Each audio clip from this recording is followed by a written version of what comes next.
Hello and welcome to week 2 of Grow Your Own Garden embroidery series with Bats of Leisure. This week I'm going to be teaching you how to make a lazy daisy, which is this stitch here, and a pinwheel, which is this stitch here. Alright, let's get straight into it. Alright, to start Lazy Daisy, it's a good idea to draw yourself a circle. I would say probably about the size of a 10-cent piece, and then you put a dot in the middle. So it looks a bit like this.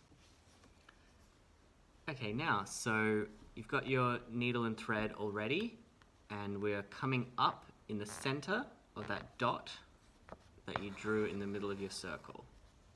That is the first step. Then it gets a little bit trickier. What I like to do is I like to hold my thread out of the way with my thumb of my dominant hand. I'll just sort of hold it out of the way. Then, so this is a bit tricky, so follow along with this. You can slow this down if you want to. You want to pierce in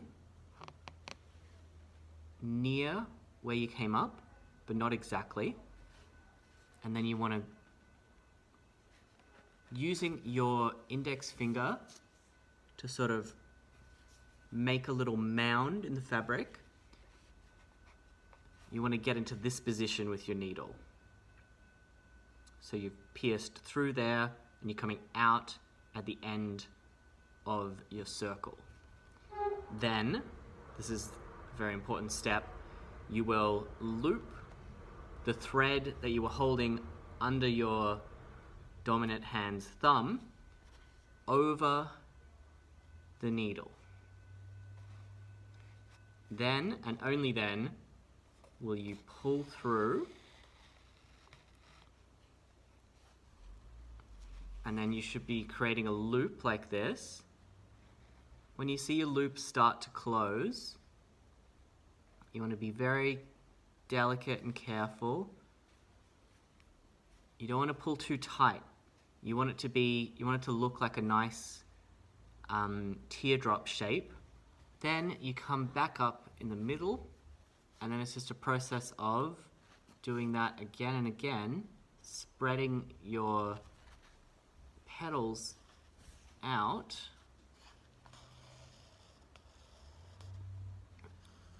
so that they look like the petals of a daisy. And again, you're doing a tiny little stitch at the end there as a tacking stitch to hold it down. So that's 2 petals. And here's an example of what it looks like when you've got a full flower. Okay, so once you've got your needle set up, you start this one the same way by coming up in the center where that dot was that you made. But now you just go forwards again, and what we're doing here is we are creating a 5-point star. So you're going into that central location every time. And you want to make them as evenly spaced as possible. Which, you know, you could get your ruler out, but it's pretty okay just doing it by eye. I like to do it by eye. And if you're using the circle edges as your guide, they should all be a pretty similar length as well. And you can use a coin as a sort of a tracer for the circle if you need to. I didn't, but now once you've got your star, that should look like this. You want to come up in the middle again, in between 2 of your stitches.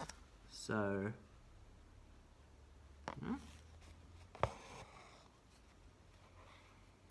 then we're going to start weaving.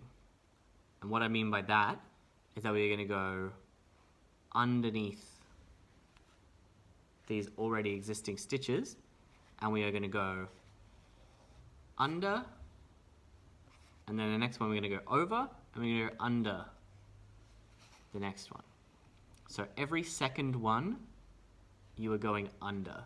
When you start getting to the edges of your pinwheel, you might start seeing that the threads become a bit looser.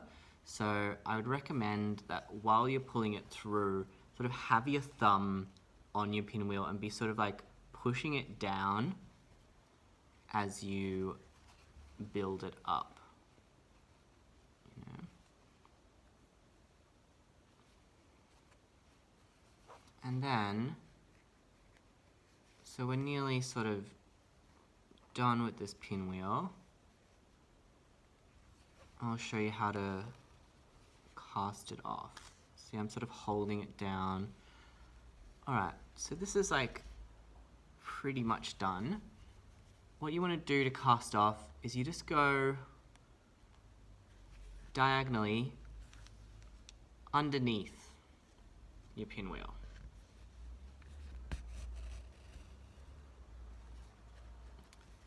Smooth it all down, make sure it's lovely, and then you flip it around, and like always, we are going through a previous stitch, waiting for that loop, coming through, and then doing that all again. So waiting for that loop, going through that loop. So there we have it, the start of a lazy daisy and a pretty big old pinwheel. All right, well, we'll see you on Thursday this week, and we can go through all this in class. All right, see you then.